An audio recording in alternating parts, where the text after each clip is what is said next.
Deixa-me trazer o Wenda, que vai falar sobre a masculinidade tóxica. E quem é o Wenda? Vamos lá saber.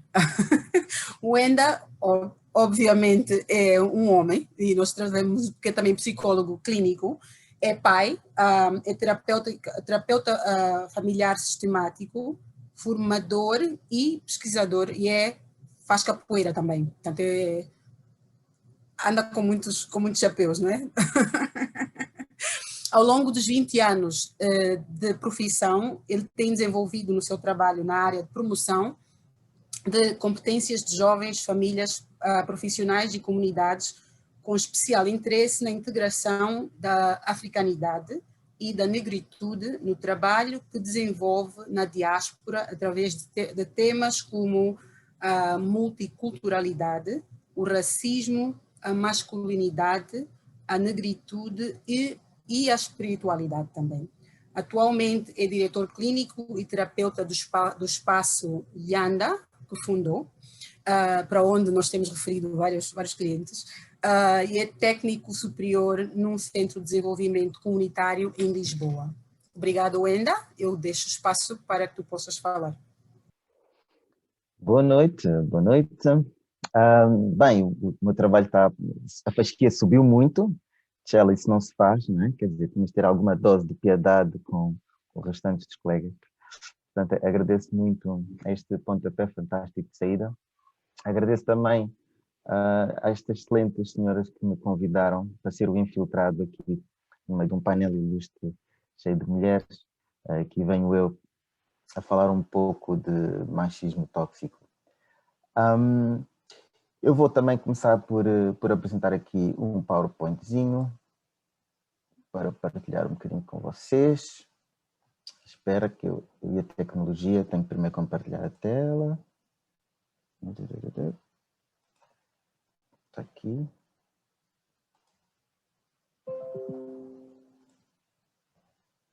E, ok. Estão a ver? Tudo ok? Pronto.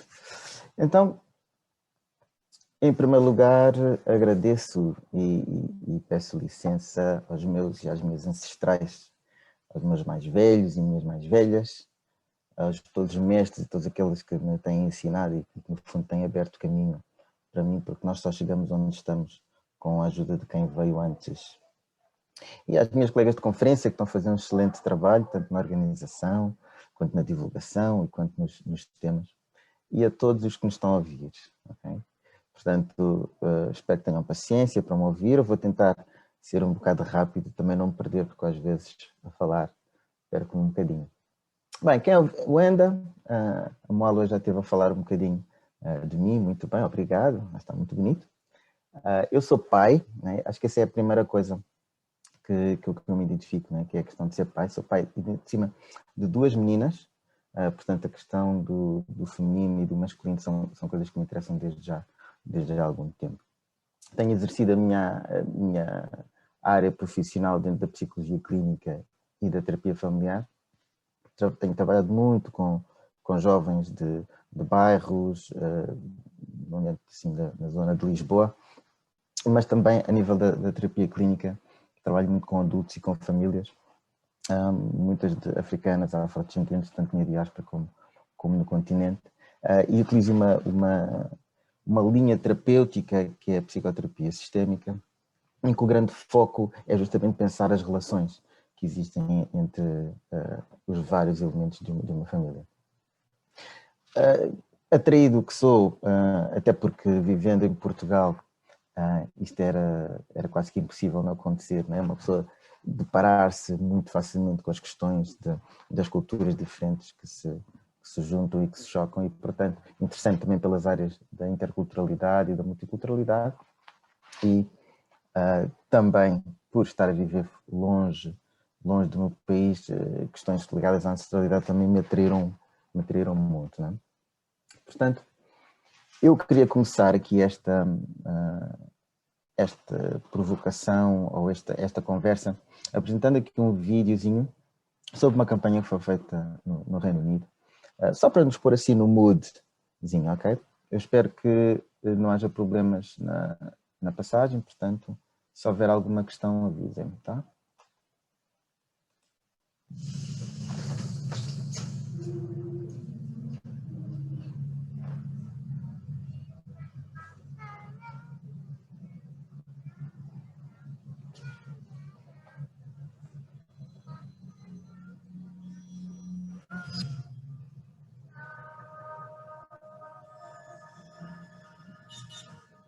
Girls on the wasteful glance left, right, left.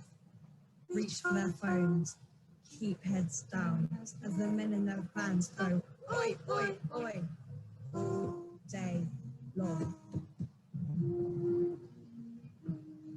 Strangers in the street go, croak, croak, croak. Show us your hair, give us a smile. And the boys on their phones go snap, snap, snap, all day long. The mums and the dads worry, don't wear plaid, don't go out, don't be late.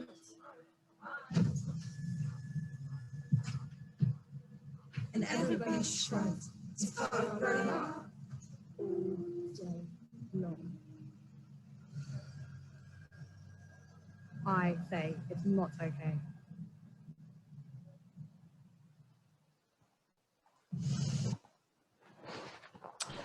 Ora bem, isto para mim tem um impacto muito grande, até porque me lembra muitas questões que mesmo já em jovem passei, e há uma história que eu costumo contar, que estava eu na faculdade, portanto 18, 19 anos ali, né? Muito jovem, e íamos fazer um trabalho do grupo com uma série de colegas também de psicologia, e eis que havia uma colega que estava muito atrasada, estava a demorar muito tempo para chegar, e então, quando ela chega, ela vem e diz, epá, desculpem, estou atrasada, porque estava ali a passar naquela zona ali do Campo Grande, e apareceu um tipo que se exibiu, não é? Deu casaco e estava todo nu. E eu fiquei tipo, como é que é possível? Como é que uma coisa destas pode acontecer? Temos que chamar a polícia, isto, aquilo e aquilo outro. Comecei já a pensar, né, temos que apanhar esse gajo, ver o que é que está a passar. Mas de repente reparei que elas estavam no tipo de conversa, estavam a dizer, mas eu que estava aí, eu normalmente costuma estar noutro sítio, costuma estar ali ao lado, costuma... mas isso já aconteceu antes. E elas começam a falar-me de inúmeras situações que vão acontecendo às mulheres. No metro, nos autocarros, nas paragens, que é muito que aparece nestes vídeos, não é? Em que o corpo da mulher é um objeto que serve, quais os homens sentem que podem ter acesso à hora que querem, quando querem, da forma como querem. E, portanto, isto foi uma coisa que mexeu comigo, e depois, ainda por cima, sendo pai de filhas, mas, acima de tudo, perceber um tema que também é muito importante, que é um tema de invisibilidade, né? Que a Tchela também falou desta questão, que é, muitos de nós homens não temos noção do que é que se passa no mundo das mulheres. E isso passa também muito por causa desta questão do machismo, da masculinidade tóxica. Então, em relação à masculinidade, voltando aqui um bocadinho atrás, em relação à masculinidade, a definição de masculinidade é uma definição, é um conceito que obviamente vai tendo evoluções, e ao longo da história vamos vendo que há diferentes, né? Mas, da mesma forma, não é só uma definição estática, né? E também os seus próprios membros, portanto, os homens, os masculinos, que pertencem, podem e devem redefini-lo, né? E apesar daquilo que eu vou falar da masculinidade tóxica, eu acho que há sempre este grande perigo que eu gosto de, ou tento evitar, que é não confundir a masculinidade em si com esta expressão da masculinidade, que é a masculinidade tóxica. Porque a masculinidade pode e deve ser uma força positiva. O que nós vamos falar aqui, ou o que eu vou tentar passar para vocês, é justamente quando a masculinidade entra noutro tipo de conceitos ou de ideias e cria uma masculinidade que é tóxica, ou cria uma masculinidade cuja relação com os outros é tóxica. Então, o que seria a masculinidade tóxica? Bem, começamos por identificá-la como um conjunto de ideias, valores, comportamentos, etc., que vão sendo ensinados, como já falámos aqui também, e vocês foram muito pungentes nessa questão, que são ensinados pelos pais, pela sociedade, pelos mídias, pelas histórias que se contam, e são ensinados e assimilados por nós seres humanos, tanto homens quanto mulheres, não é? E essas ideias, esses valores, indicam, no fundo, quais são as características que um homem deve ter, não é? Como diria um professor meu, um homem, para ser um homem, tem que ser um homem. Não é? E, portanto, o que é isso de ser um homem? Ora, este conjunto específico de ideias vai reforçar uma forma de masculinidade que é uma forma de masculinidade muito mais polarizada, muito mais rígida, muito mais opressiva, muito mais controladora. E o que é que faz? Faz com que todos aqueles que não pertencem a esta definição de homem acabam por ficar um bocadinho à parte, acabam por ficar um bocado fora. Não é?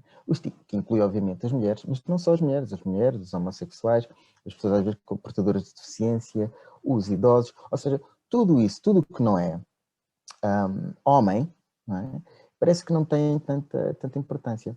Mas há também uma série de outras pessoas, homens, que acabam por ficar também aprisionados numa caixa de comportamentos e atitudes das quais não podem escapar. Ou seja, o que nós vamos referir aqui é que as questões da masculinidade tóxica não são só, não se expressam só na relação que o homem vai ter com a mulher, mas também na própria relação entre os homens. Porque a partir do momento em que ela define como é que é um homem e de uma forma rígida, não dando espaço a que outros homens ou que os homens dentro dela possam se expressar a nível das suas emoções, a nível dos seus gostos, etc., isso então vai também obrigar a que estes homens sintam que não podem sair dali, têm que ficar ali e têm que lutar, têm que se constrangir, têm que se castrar de certa maneira para conseguir caber aqui dentro deste conceito.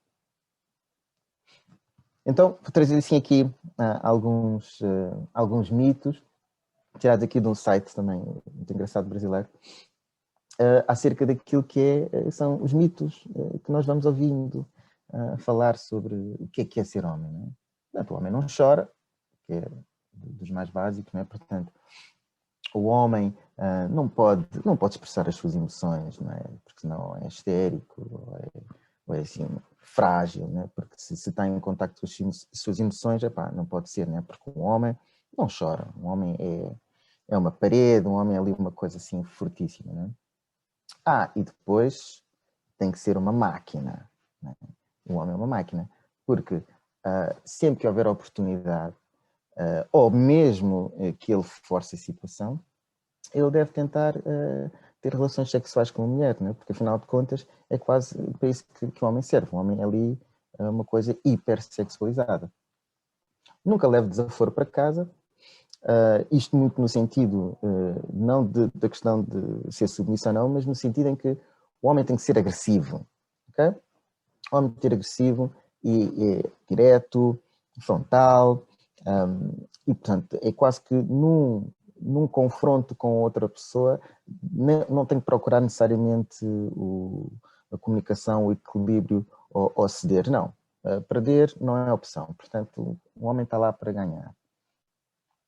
Coisa do homem, coisas de homem, né? Que é, se tu gostas de decoração de interiores, decoração de interiores não sei. Agora, tens de gostar de futebol, cervejas, sexo, tudo isso, né? Eu aqui até falo um bocadinho do meu próprio percurso, que era um miúdo que gostava muito de ler e de pensar desde miúdo assim até mais tímido e essas coisas. E muitas vezes eu sentia-me deslocado do meu grupo de amigos, justamente porque eu não tinha muito jeito para futebol. Basquete ainda vai lá, mas futebol não tinha jeito.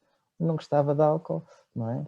Sexo, pronto, não é? E já era outra coisa, mas a verdade é que a maior parte das conversas rodavam à volta de carros e de cerveja, de bebida e de festas, e que não eram necessariamente aquilo que eu sentia afinidade, não é? Então, por isso muitas vezes sentia-me ali deslocado, quase que tipo, parece que não conseguia identificar totalmente com o conceito de homem que me era veiculado, não é? Lá está a questão também da amabilidade e da sensibilidade, né? De que um homem, quando tem características femininas, isso pode o tornar inferior. Porque esta masculinidade tóxica que, de certa maneira, polariza imenso, que eu já vou mais à frente falar um pouco sobre isto, mas polariza aquilo que é ser homem.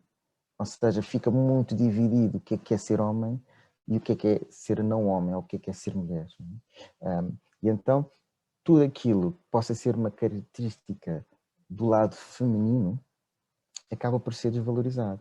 Mas depois nós vamos ver um pouco mais à frente que é exatamente o contrário e que para um masculino saudável a saída é justamente conseguir a integração destes dois polos. Conquistador, não é? Portanto, tem que ser um macho alfa, não é? Um homem que está lá no topo, que está lá no cima, também numa eterna competição também com os outros homens, e para conquistar todas as coisas, não é? Para ser o rei, porque o poder ou o valor do homem é medido por aquilo que tem e pelo poder que tem, ou pelo dinheiro, ou por outra coisa assim, não é? Portanto, questões que possam estar mais ligadas à identidade, à comunhão, ao sentido de comunidade, a masculinidade tóxica não valoriza tanto isso, não é? Não depender de ninguém, portanto, um homem que se preze é um self-made man, né? E, portanto, também entra dentro desta questão da comunidade e das questões da empatia e das questões da generosidade e das questões da união, né? Porque se um homem, para ser homem, tem que ser autossuficiente, pedir ajuda é um sinal de fraqueza, não é? Pedir ajuda é um sinal de fraqueza. Então, muitos homens, por exemplo, às vezes isto na terapia aparece muito, que os homens sentem às vezes muita dificuldade de vir para a terapia porque sentem que isso é uma fraqueza, não é? Tipo, então eu vou falar dos meus problemas, não é? Se eu não estou a conseguir resolvê-los sozinho, é porque eu não estou a ser forte o suficiente, não é? E não, eu tenho que ser capaz de ser forte. Portanto, esta questão de depender de alguém é uma coisa que também machuca um bocadinho este masculino em toxicidade, não é? A mulher não manda em mim, não é? Portanto, a mulher é um bicho que não está, não chega aos calcanhares do homem nesta visão, não é? E, portanto, não é alguém, um ser inferior que vai mandar em mim, não é? Eu, como homem, tenho que estar acima das mulheres. E isto, como dizem os americanos, by any means necessary, não é? Seja desvalorizando a mulher, seja através da agressividade, seja do que for, mas a mulher tem que estar na linha, não é? E, portanto, não é ela que tem que mandar em mim, não é ela que tem que me dizer o que é que eu vou fazer, não é? A mulher que é mulher fica no seu cantinho, como falávamos há pouco, e felizmente temos muitos exemplos de mulheres que não se revêem nesse modelo, mas dentro da masculinidade tóxica é um bocadinho isto. E tal, como nós também já falávamos, a questão do macho alfa e de como o homem tem que estar sempre numa perspectiva de liderança, não é? Cabe a ele a liderança a todos os níveis, seja na empresa, seja em casa, seja na condução, não é? Não é que às vezes há acidentes que têm a ver com este, não é? Estou a conduzir, o outro passou à minha frente, epá, eu não gostei, depois eu acelero, etc. Uma série de questões em que tudo tem a ver com esta masculinidade tóxica, em que nós, enquanto homens vítimas, ou se calhar vítimas não tanto, mas como perpetradores e viventes desta masculinidade tóxica, acabamos por não só reproduzir, mas depois entrar numa série de caminhos que levam a becos sem saída e em que a única solução acaba por ser ou através da violência ou através da subjugação do outro, né? Através da objetificação do outro. Então, estes mitos, né? E assim, não acabam aqui, não é? Eu acho que se nós começássemos a falar dos vários mitos que existem sobre aquilo que é ser homem, sobre o que é um homem, né? Eles parecem-nos muitas vezes normais, não é? E há outros mitos que, se calhar, têm mesmo um aspecto normal, não é? De que o homem tem que ser o quem providencia pela casa, que o homem tem que ganhar dinheiro, que o homem tem que ter uma postura sempre de defensor da mulher, etc, etc. E que, no fundo, o que acaba por fazer... Claro que estes exemplos podem ser sempre vistos de duas maneiras, não é? Mas o que interessa muito é o que é que está por trás, o que é que está por trás deste pensamento, em que há uma masculinidade tóxica traz, de certa maneira, uma visão idealizada do que é um homem, não lhe permitindo a ele também ter muito espaço para sair dali, e ao mesmo tempo é uma proteção para os homens, porque mesmo que ele erre, não é? Mesmo que ele erre, todos os outros estão abaixo dele, portanto, mesmo que ele erre, ele tem sempre razão. Então, o que é que acontece aqui?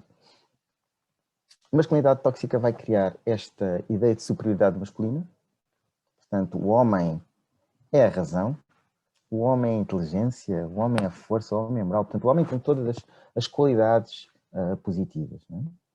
Tudo o que são qualidades mais associadas ao feminino, como se calhar a sedução, a fragilidade, porque há muita força na fragilidade, porque para ser frágil é preciso ser também muito forte, não é? Para uma pessoa se expor, para uma pessoa falar, justamente quantos de nós são capazes de se calhar vir cá para fora e de falar daquilo que sente, das suas emoções, por exemplo, para outra pessoa ou aqui em público. E, portanto, é preciso muita força, muita segurança para ser frágil. Mas a masculinidade tóxica não vê assim. A masculinidade tóxica polariza e só vê que tudo o que é assim exterior, flash, não é? Portanto, a razão, a inteligência, a força, a moral e por aí assim. Outra questão que surge tem a ver com a hipersexualização dos afetos, e aqui nós podemos referir que, embora os homens tenham relações íntimas, de amizade, etc., há sempre algum cuidado, não é? Porque para não, se eu abraço muito ou qualquer coisa assim do género, pode ser visto por outros, né? por outros homens como uma coisa pouco masculina. Né? E, portanto, muitas vezes os homens, às vezes até com os filhos ou com outros homens, têm dificuldade de conseguir expressar os seus afetos de forma mais física, mais corporal, não é? Justamente porque há que manter aqui uma certa imagem daquilo que é ser homem. E depois o seu contraponto é que a relação com a mulher é predominantemente sexual.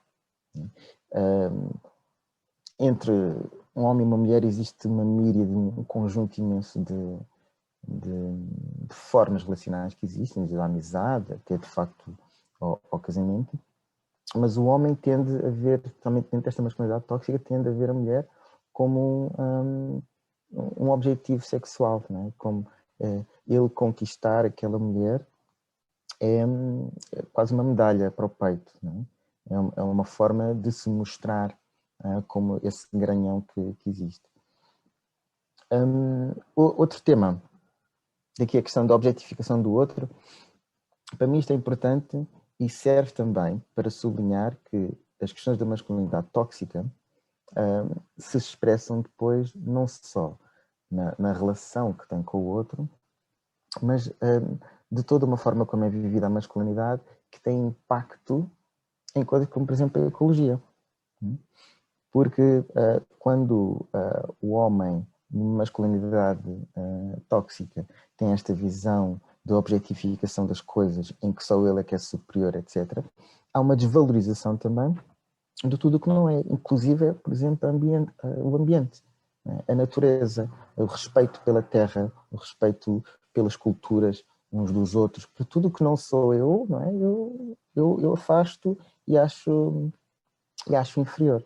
E, portanto, cria-se uma cultura de eu sou bom, todos os outros à minha volta não prestam ou não interessam. O valor. De onde é que vem o valor do homem, segundo a masculinidade tóxica, vem através destas manifestações explícitas de poder, de posse, dinheiro, chefias, controlo, etc. Não é? Portanto, um homem quando recebe, quando chega à casa e a mulher recebe mais dinheiro do que ele, sente-se desvalorizado. Não é? Se a mulher tem um papel mais proeminente na empresa do que ele se sente desvalorizado. E obviamente que depois há uma, dentro deste clube exclusivo, não é? Da malta da masculinidade tóxica, vai haver uma espécie de visão corporativa em que nós protegemos os nossos. Não é? Quem é homem, nós protegemos. E, portanto, isso depois vai se expressar na sociedade, nas empresas, no lar, em que cada um vai, ou seja, na empresa, eu que sou homem, né, eu vou escolher os homens para estar nos lugares de poder e para estar nos lugares de chefia, justamente porque nós não queremos que as mulheres venham para cá entrar dentro aqui do nosso clubezinho. Porquê que é tóxica?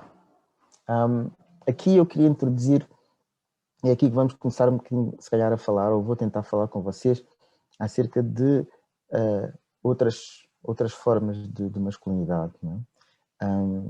Então, o que nós conceptualizamos, não é? Mesmo Jung falava nisso, no Animus e na Anima, o Yin-Yang, a filosofia oriental taoísta, fala do Yin-Yang, e mesmo dentro da nossa própria tradição ancestral, ligada a Kemet, ao Egito, fala-se de Neteret e de Neter, ou seja, que são o quê? São princípios. São dois princípios, o feminino e o masculino, e aqui é importante não confundir que o homem é o princípio masculino e a mulher é o princípio feminino. Não. Tanto o homem quanto a mulher têm ambos o princípio feminino e o princípio masculino dentro deles. Em dimensões diferentes, em proporções diferentes, mas ambos têm. E o feminino, o princípio feminino evoca questões como a sensibilidade, a empatia, o criar vida, e uma visão mais holística sobre o mundo, e muito esta coisa de receber, de acolher. Isto é o princípio feminino. Não é? O princípio masculino é um bocadinho oposto e complementar. Atenção que estas duas forças não são para estar em tensão negativa, mas é uma tensão criativa. Portanto, o masculino é a ação, não é? É tudo que é expressão, é transformação, é a guerra, mas não a guerra no sentido de lutar uns para os outros, mas a guerra no sentido do esforço consciente para mudar coisas, para as transformar. A exploração e o pensamento do princípio masculino é mais analítico, é mais ao foco. Não é? Às vezes nós, nas discussões dos casais, temos o homem a discutir com a mulher e a certa altura ele diz, mas nós estávamos a falar de alhos e tu já me estás a falar de bugalhos. E ela, não, estamos a falar de tudo do mesmo. Porque para o homem, muitas vezes, a visão é muito parcelar e às vezes tem mais dificuldade em estar em múltiplos sítios e em ver aqui as ligações que existem entre todos estes elementos. Agora, claro está que tanto o homem quanto a mulher temos destes elementos. A masculinidade tóxica polariza. Portanto, a masculinidade tóxica vai aos elementos do masculino e, de certa maneira, afasta o feminino, né? E fruto também de uma linha patriarcal, de uma sociedade que nós temos tido, como a Tchela falava das questões do machismo, e ela faz esta revisão histórica também muito, muito interessante. E, portanto, cada vez mais a sociedade tem vindo a se polarizar para o lado do masculino, fazendo com que tudo o que é masculino seja bom. Tudo o que é masculino é interessante, não é? E as mulheres não, as mulheres são histéricas, falam mal umas das outras, etc. Todas essas coisas, todos esses mitos também que vão surgindo, em que mantêm a mulher nessa subserviência, nessa submissão, nesse espaço que é contado através das histórias, porque nas histórias há o príncipe que vem salvar a mulher e, portanto, as mulheres ficam toda a vida à espera de um príncipe encantado que as venha salvar. E depois há a madrasta má, portanto há sempre uma mãe que é muito má e essas coisas assim todas, não é? Portanto, quando o masculino tóxico faz isto e cria esta divisão, há esta polaridade e com isso o que vai acontecer é que a expressão do masculino não consegue entrar em equilíbrio, okay? Porque fica de facto demasiado masculino. Eu às vezes gosto de pensar nestas duas funções, com o exemplo de quando nasceu a minha filha, não é? Quando nasceu a minha filha, eu quis participar muito em tudo, não é? Dar banho, era a minha primeira bebê, foi assim uma coisa muito, muito forte, muito poderosa para mim. Queria participar muito de tudo, mas eu percebi a certa altura que havia coisas que eu não podia fazer, não é? Eu podia dar banho, podia me dar fraldas, podia fazer uma série de coisas, mas eu não podia dar de mamar. Ok, não podia dar de mamar, e então a certa altura eu via que a minha filha e a mãe estavam numa ligação incrível, uma coisa que é maravilhoso de ver, é que é uma ligação mágica, ali uma conexão que parece que se torna uma só. E isso às vezes também é sentido por muitos homens. Há um sentimento de pá, estou do lado de fora, estou do lado de fora e estão elas ali e eu estou aqui sozinho. Na masculinidade tóxica isto é muito fácil de resolver, não é? Tipo, isso não tem nada a ver comigo, isto é coisa de mulheres, coisa de crianças, e portanto a masculinidade tóxica relega tudo o que é essa questão do materno, do afeto, etc., para a mulher. Fantástico, mas depois ele próprio fica com uma ferida justamente de conexão com o bebê ou com aquele processo.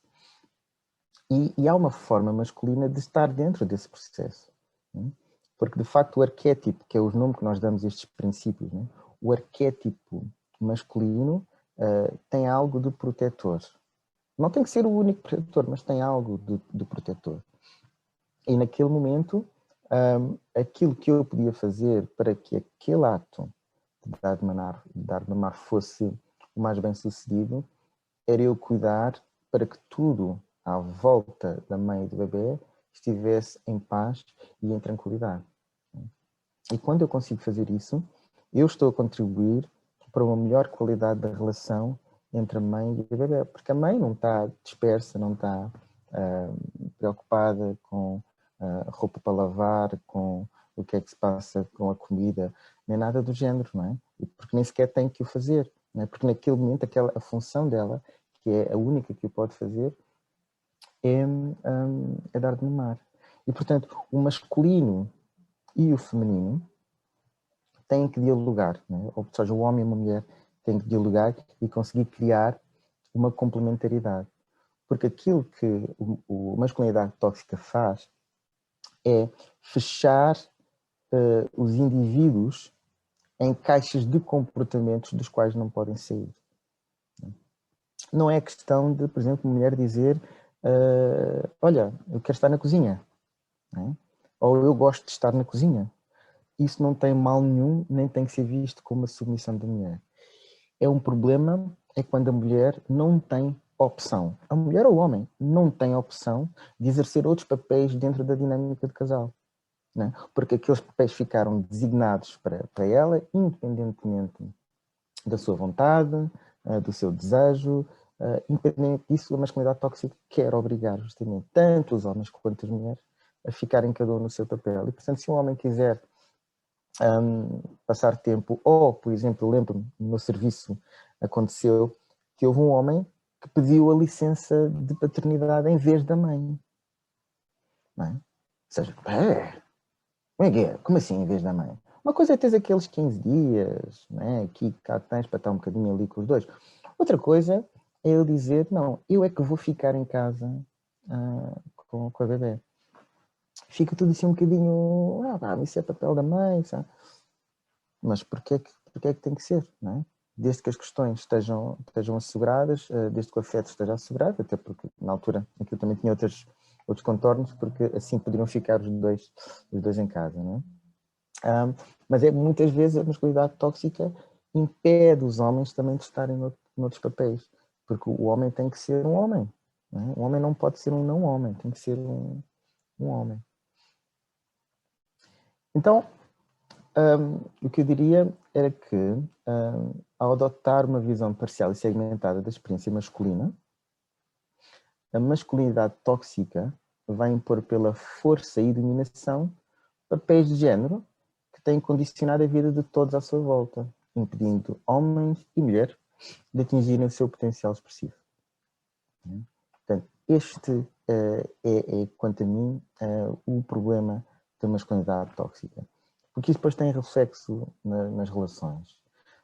Tem reflexo na maneira como o homem sente que pode tratar a mulher, sente que a pode desvalorizar, sente que a pode agredir, sente que a pode obrigar a mudar de casa, porque, olha, eu vou trabalhar para outro sítio e vem tudo comigo, não é? Muitas vezes, quando é ao contrário, isso já não acontece. Se a mulher arranjar um emprego novo num sítio fantástico, ele tipo, não podes ir, porque nós estamos aqui, né? Portanto, não pode acontecer.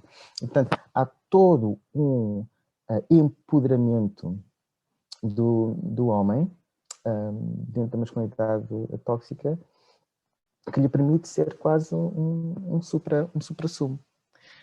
Agora, o que eu acho também é que estamos em momentos muito interessantes. Estamos em momentos muito interessantes porque se durante muito tempo os homens estiveram aqui isolados, fechados na sua bolha, uma bolha que os protegia, não é? De terem os seus direitos, de que alguém usurpasse ou lhes tirasse os seus direitos, de que alguém conseguisse chegar ao pé deles, não é? Porque para ser poderoso bastava ser homem. Nasces homem e já tens acesso a uma série de coisas, a uma série de poderes, a uma série de... até a nível de educação, não é? A nível de tudo, a nível de salário, não é? Homem e mulher com o mesmo trabalho, o homem vai ganhar mais do que a mulher, portanto, tens a vida feita.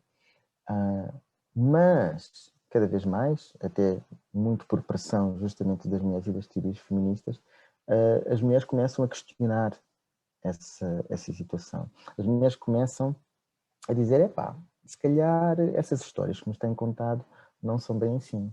Como dizia, acho que era a Cláudia, né? que dizia que a filha disse, a minha vida não tem que girar à volta da cozinha, ou se a casa está bem arrumada ou não. Ou como dizia também outra, a Diane, creio eu casei com um homem, casei com um ser humano que é capaz, que é responsável. Né? E de facto, se nós formos olhar, a lógica da masculinidade tóxica parece que infantiliza o homem, não é? Como se o homem não fosse capaz de ter um espaço dele próprio, de encontrar um espaço na sociedade e nas relações, sem ter um conjunto de ideias que obriga os outros a não entrar em competição com ele. Questões como estas que nós falamos, isto pode ser polémico, não é? Que é a questão do... ela meteu-se debaixo dele. Ela meteu-se debaixo dele. Como? Como é que se meteu debaixo dele? Não é? Como é que uma mulher força um homem a ter relações sexuais com ele? Será que... porque é homem, sabes como é que é? Os homens são... Então, mas será que nós homens não temos uma capacidade de reflexão, não temos uma capacidade de percepção, de saber quais são os nossos valores, o que é que nós queremos em termos de objetivos, e dizer não a determinado tipo de coisas? Porque, de facto, a masculinidade tóxica diz-nos que nós não podemos fazer isso, nós não podemos recusar. Não é? Se uma mulher se oferece, não podes recusar, porque senão és gay ou há alguma coisa de errado contigo. Deixas de ser um não homem. Né? E depois ficas aí, ali, jogado aos lobos. Né? Mas não pode ser assim, não tem que ser assim. Né? E então, quanto a mim, compete a todos, eu aqui a tentar ter uma linguagem mais inclusiva, compete a todos, mas principalmente aos homens, esta desconstrução dos conceitos de masculinidade. Isto para que o masculino seja uma força positiva, não é? De coesão, fértil, com um propósito positivo e que traga à sociedade coisas boas. Não é? E eu digo que principalmente os homens porquê? Porque eu acho que nós estamos numa posição em que temos nos deixado ir pouco foco nas emoções e as emoções podem complementar muito. A inteligência emocional é determinante naquilo que são as decisões, naquilo que são a maneira como nós vivemos. Porque o facto de nós muitas vezes não pedirmos ajuda, o facto de nós não prestarmos atenção às dinâmicas emocionais que acontecem connosco, faz-nos ter mais facilmente acidentes cardiovasculares, problemas de saúde mental, depressões, toda uma série de coisas que depois se esconde porque um homem não pode dar conta disso. E, portanto, os homens têm de quebrar essa bolha e acreditar que aquilo que é a sua visão do masculino pode e vai mudar o masculino.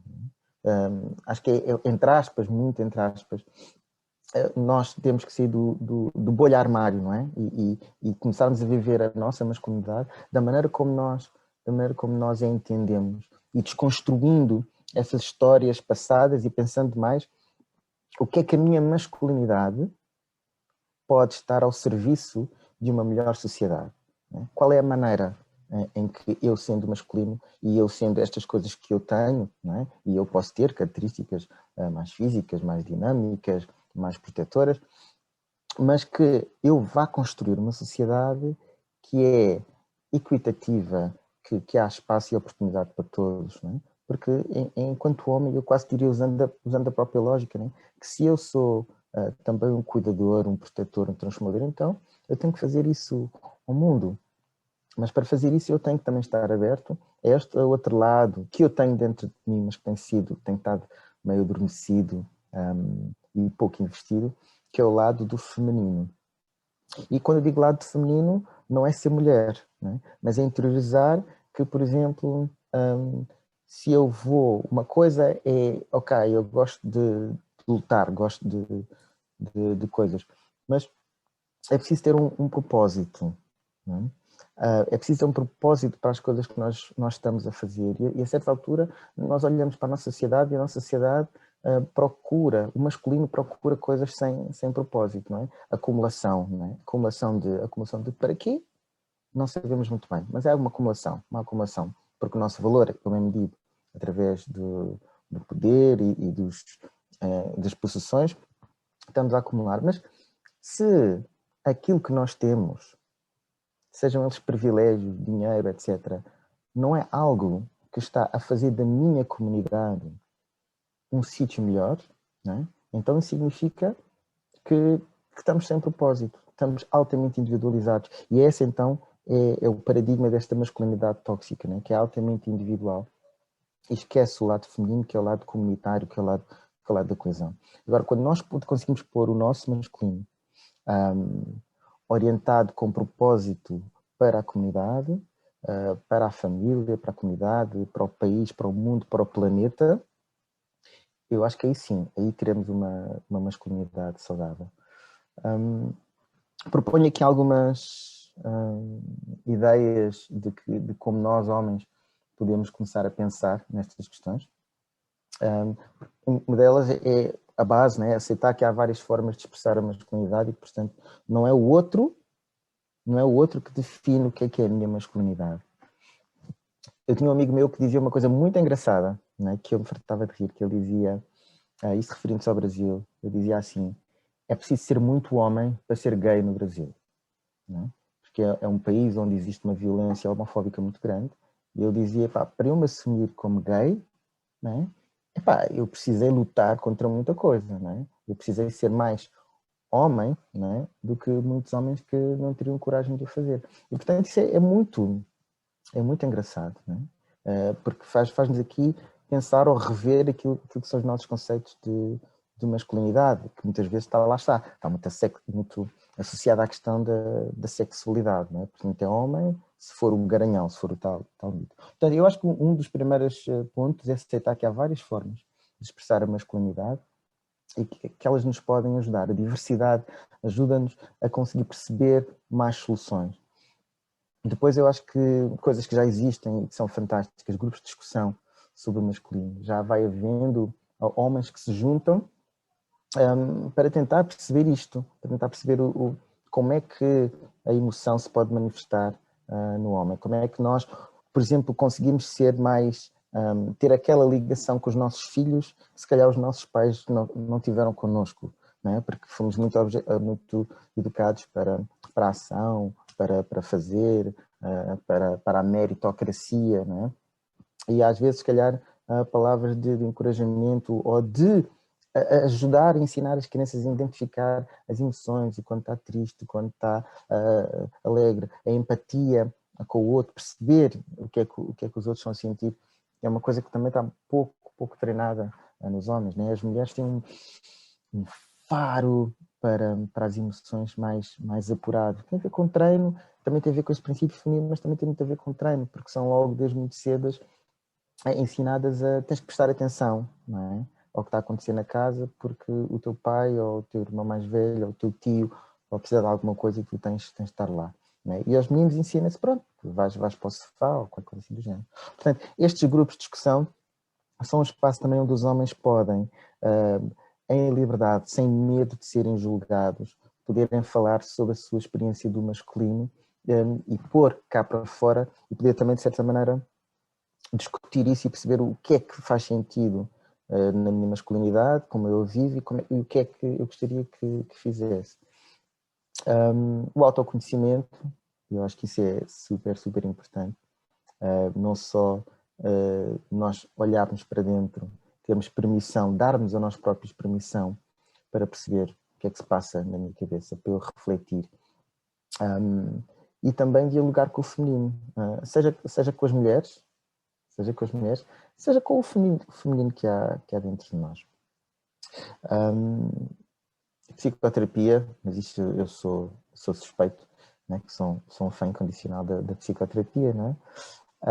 Mas também acho que é um excelente sítio onde nós podemos, de facto, quebrar os tabus que existem, quebrar essas ideias hegemónicas que têm feito aqui tanto mal. E eu digo isto porque eu sou, e pronto, não sei se isto é o sítio certo para dizer, mas eu sou um fã do masculino. Eu adoro ser homem. E, portanto, não é tanto que eu esteja aqui numa postura de ataque ao masculino, pelo contrário, eu acho que, e por isso é que eu digo que é uma altura interessante, eu acho que se nós homens formos capazes de fazer este exercício, que é de nos pormos lá fora, né? De nos despirmos de tabus e realmente refletir sobre qual é que é o nosso papel, eu acho que nós temos muito a dar.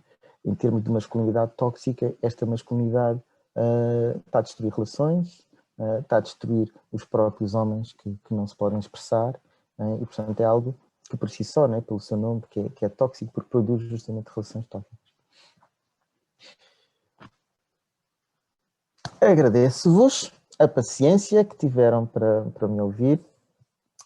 Espero que isto tenha sido assim, claro, há muito mais coisas para falar sobre a questão da masculinidade tóxica, eu só consegui abordar assim algumas pequeninas e assim um bocadinho também a correr, e eu acho que como se tem dito, é importante nós termos uma discussão maior sobre estas coisas, tanto com mulheres, mas também com homens.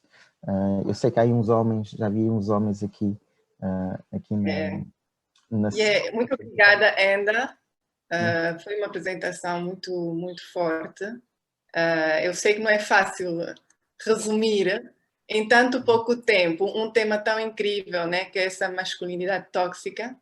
E no fundo eu estava a ouvir a tua apresentação e gostei muito que começaste pelos mitos, apresentando esses mitos, o lado negativo dos mitos, porque eu sou uma grande defensora dos mitos, e os mitos também nos constroem. Estava a pensar no mito do herói, do homem-herói. Também é um mito positivo, né? Aquilo que uma masculinidade protetora, com força, cheia de vontade de ultrapassar barreiras, e depois basculamos nessa toxicidade masculina, que é um extremo. A sociedade criou esse extremo. Então, eu acho que é importante nós conseguirmos agora ver que não estamos a atacar. Às vezes, quando temos esses encontros de mulheres, março de mulher, etc., falamos das inigualdades e pronto, basculamos naquele extremo de atacar o masculino como um todo. E eu acho que era super importante estares aqui, tu, homem, a mostrar que podemos integrar. Um homem pode integrar. Encaras isso, né? Eu acho que encaras o homem que integra essas duas polaridades, que, aliás, é um contínuo que nós todos temos, entre o masculino e o feminino. E também o que me veio é o que é que não é autorizado ao homem? O que é que não autorizamos aos rapazes? Temos que mesmo ter essa reflexão, porque eu, na minha prática, só recebo, a maioria, 90% são rapazes. Começa da primária. Por que os rapazes é que vêm nos consultar primeiro, ou são os que têm os problemas mais visíveis? Isso tudo à volta dessa questão, o que é que não é autorizado aos rapazes? As emoções. Exatamente. Vamos ter que martelar isso mesmo nos encontros. E sim, foram temas muito importantes. Aquele equilíbrio que não é fácil, nós temos uma responsabilidade em retransmitir esse equilíbrio na educação, nos diálogos. Pronto, é um trabalho, né, a fazer. Muito obrigada ainda. Vou deixar agora a plateia. Levantem as mãos e vamos conversar um pouco. Obrigado. Parabéns. Obrigado. A culpa é da Tchela. Ela que aqueceu o público. É sempre a mulher a culpada, não é? Sempre, sempre, já desde Adão, né? Eu acho que havia algumas perguntas no chat. A Mimi tinha uma, eu vejo uma da Jubilei. Se vocês puderem pôr os mics, os microfones e puderem fazer as perguntas verbalmente para podermos ouvir, assim seria bom. Aqui várias perguntas giras.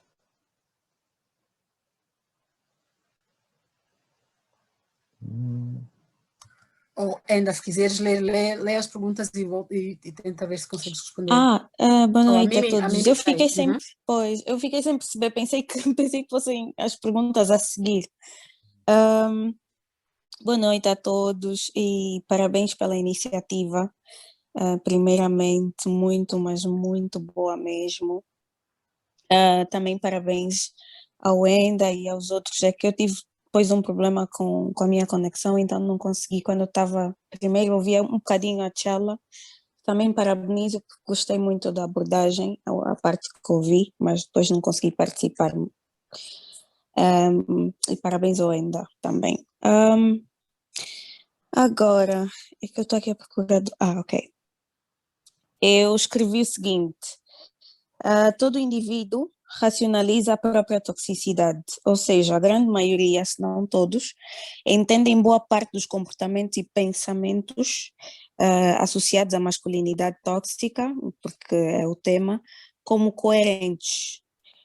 Por isso é que várias pessoas têm acesso a esse tipo de informação que foi aqui exposto, mas ainda assim, apesar de serem machistas, né, vamos dizer, e entender que estas pessoas sejam machistas, ou partindo do pressuposto que estes são machistas, ainda assim, né, mesmo que sejam expostos a essa informação, a esse tipo de informação, as pessoas não se identificam como machistas, propriamente, porque racionalizam essa toxicidade. Ou seja, quando nós falamos, por exemplo, Quando dizemos uma pessoa tóxica, e eu uso sempre pessoa, tendo a usar agora pessoa, porque sei que isto é mulheres e homens.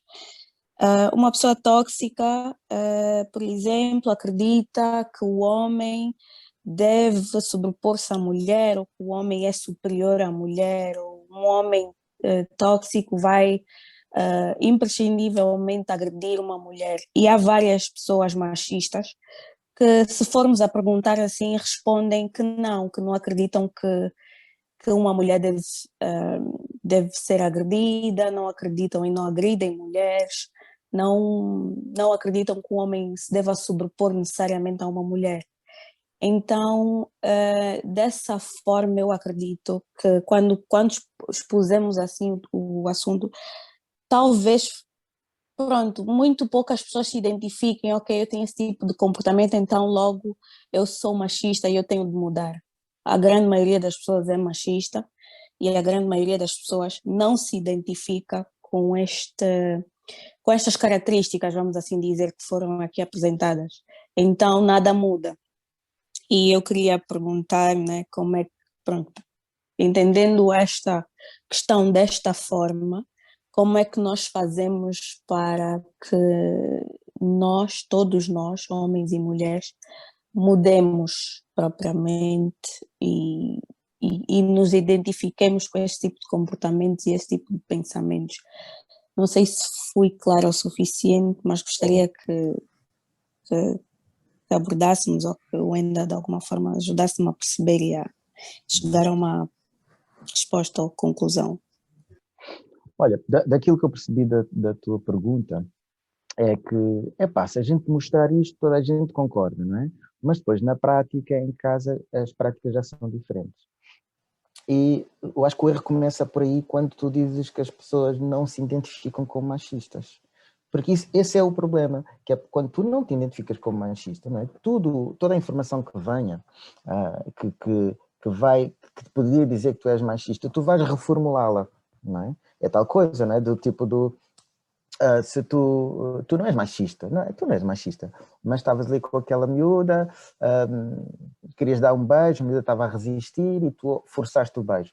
Não foste machista, né? Estava a conquistar, era a sedução, era isso, aquilo e aquilo outro, e não consegue perceber a dinâmica machista em que ele está apropriado do corpo da mulher, e achar que pode fazer, e que é sexy, e que é sensual, e que é mais, que é isto que as mulheres gostam, não é? Elas dizem não, mas elas querem, na verdade, dizer sim, não é? E muitas mulheres, às vezes, também podem interiorizar este pensamento. Portanto, eu acho que a primeira coisa é nós assumirmos, todos nós somos machistas pela simples razão que somos educados por uma sociedade machista, né? E os valores todos que nós vamos aprendendo, né, que estão lá no fundo, são valores machistas. E, portanto, que é um trabalho de arqueologia psicológica, escavar todas essas camadas para tentar perceber o que é machismo e o que não é machismo.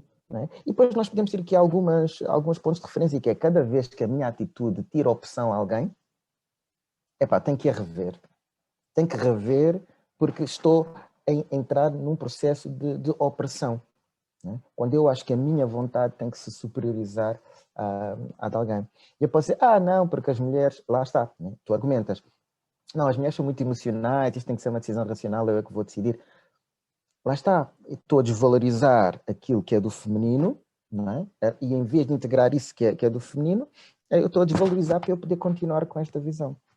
Portanto, o processo passa por aí, passa por nós, homens, dizendo assim, eu sou, como havia aquela campanha, né? Eu sou um machista em desconstrução. Né? Agora, ser um machista em desconstrução não é dizer, sou machista em desconstrução, pronto, está feito. Não, é ativamente ires à procura das coisas. E tu, como homem, eu como homem, estás sempre a tropeçar, né? Estás sempre, e as mulheres ajudam muito nisto, né? Especialmente as mulheres que começam a ficar mais conscientes, ajudam muito nisto, que é, tu estás sempre a tropeçar, dizes uma coisa, meio na brincadeira, e depois alguém te diz, e tu, pois é. E tens que ser capaz de ter, lá está, de integrar esse lado do feminino, em que a questão não se trata de quem é que ganha, não é? Porque se tu estiveres aí, quem é que ganha, tu não vais querer ouvir, né? Tu vais querer sobrepor, porque é uma vergonha uma mulher chamar-te a atenção sobre qualquer coisa, tu vais sentir inferior. Mas não, é uma mudança de perspectiva, é tipo, não, deixa-me lá agradecer porque ela está-me a ajudar naquilo que é o meu processo de desconstrução e de criação de uma sociedade mais igualitária. Agora, como é que nós, isto é o que é que nós vamos fazer individualmente, não é? Mas isso é uma decisão individual de cada homem, se está sensibilizado com esta questão e dizer, epá, eu quero fazer do sítio da comunidade onde eu vivo um melhor sítio para toda a gente, não é? E para mim, por exemplo, eu tenho dificuldade em perceber como é que um homem que tenha filhas, né, possa tratar a mãe das filhas ou outra mulher de uma forma negativa, sabendo que isso depois pode, no fundo, estar a dizer às filhas, como é que ela falava? Está a dizer às filhas que, não, se o meu pai trata a minha mãe assim, eu posso ser tratada assim, né? E depois ver as minhas filhas serem maltratadas, né, por outro homem. Para mim é difícil de perceber como é que eu aceito uma coisa dessas, porque eu quero educar as minhas filhas para a liberdade, para a autonomia e para elas serem autónomas. E esta autonomia não quer dizer que sejam independentes sozinhas, quer dizer que eu não quero uma codependência em que há um agressor e há uma vítima, quero uma co-independência em que aquelas duas pessoas, aqueles dois seres, né, são inteiros por si só, mas se alimentam um ao outro. Né? Eu vejo aqui, por exemplo, é errado haver papéis? Não, eu não acho nada errado haver papéis, mas estes papéis devem ser escolhidos na dinâmica da relação. Não é os papéis serem pré-estabelecidos para aquela relação. Porque quando são pré-estabelecidos, ou tu tens muita sorte e encaixas mesmo não é? Ou, na maior parte das vezes, tu vais ter que constrangir, tanto a parte do homem vai ter que constrangir algumas partes para encaixar naquele papel, não é? Quanto na parte da mulher vai ter que o fazer. Não é? Porque depois o que acontece se o homem, por alguma razão, não consegue não consegue ganhar mais dinheiro que a mulher? Não é? Problema, não é? Porque depois muitas vezes aquilo que ele vai fazer é vai compensar a sua falta de poder na relação de dinheiro, aumentando a dominância sobre a mulher, não é? Sendo mais agressivo, refilando mais, etc, etc, etc. Não é? Pronto. Agora, em termos sociais, o que é que nós vamos fazer? Eu acho que passa muito pela educação e pela disseminação. Não é? Coisas como esta, estamos aqui a falar e eu estou a partilhar um bocadinho a minha visão sobre a situação. Não quer dizer que toda a gente tenha que aceitar esta visão, mas pelo menos vamos discutir, vamos falar. Não é? E eu vou aprender também com aquilo que as pessoas estão a dizer, tal como eu espero que as pessoas também aprendam um bocadinho com aquilo que eu estou a dizer. Mas acima de tudo, nós homens, vamos começar a pensar, ok, vamos lá. Portanto, educação aos nossos mais novos através mudar as narrativas, as histórias, etc, etc, em que tem que ser sempre o homem que é o herói. Não, as mulheres também são heroínas, as mulheres também conseguem utilizar tanto a força quanto a sutileza para conseguir mostrar as coisas. Portanto, temos que mudar, como a Jasmine falava, né? Mudar. E não é bem mudar, porque esses mitos já existem. Não é? Mas muitas vezes são desculpa, tem aqui uma pergunta que vai ao sentido exatamente do que estás a dizer. Como é que, se podemos anular alguns mitos? Carla dos Santos pergunta isso. Existe mitos. A dizer. Pois, existem os mitos arquetípicos, não é? Existem estes mitos que são ideias falsas, nós também chamamos de mitos, mas que não têm a ver com arquétipos do ponto de vista psicológico. Não é? Tem muito a ver com normas sociais que foram criadas, ideias que foram criadas. E eu acho que essas ideias nós podemos destruí-las através da prática, através da reflexão, através da educação, não é? E através desta disseminação e conseguir mudar estas coisas, não é? Simplesmente recusando as coisas como são. E depois existem mitos arquetípicos que nós podemos olhar na história, não é? E, por exemplo, a questão da africanidade e da ancestralidade, né? Em que depois nós vemos coisas muito, muito bonitas. Por exemplo, a nível do candomblé, aquilo que é a criação dos mercados, que é um mito, né? E que fala justamente da questão do feminino e do masculino, em que havia várias aldeias que estavam em guerra, eu estava em guerra porque não tinham, por exemplo, eu não tinha milho, tu não tinhas galinha, então eu ia à tua terra e roubava galinhas, tu vinhas à minha terra, e estavam permanentemente em guerras. E as mulheres estavam fartas disto, porque os filhos saíam para a guerra, voltavam feridos, voltavam mortos, os maridos também, e elas disseram, pá, estamos cansadas. Então o que é que elas fizeram? Recolheram todos os excedentes de produção que tinham na sua aldeia, falaram com as outras mulheres e começaram a andar da aldeia em aldeia a deixar os excedentes, criando arquetipicamente a história do mercado. Portanto, essa solução matriarcal que resolve o problema de cada aldeia precisar de qualquer coisa, não através da competição, que era o masculino, não é? Mas através da coesão e da partilha, que era o feminino. E, portanto, histórias como estas são importantes serem contadas, porque se percebe aí o poder do feminino, não é? O poder de coesão e aquilo que pode acrescentar à nossa sociedade. E, portanto, há mitos que não se contam, não é? Que não se falam, até porque eles não corroboram a narrativa tóxica machista. Bem, eu falei muito, não sei se eu respondi. Sim, respondeste ainda. Nós estamos aqui a ver o tempo e eu acho que vamos ter mesmo avançar e eu gostaria mesmo de continuar. Gostaria mesmo de continuar, mas temos que dar a oportunidade agora à nossa terceira palestrante, Malu Acosta, por favor. Desculpa.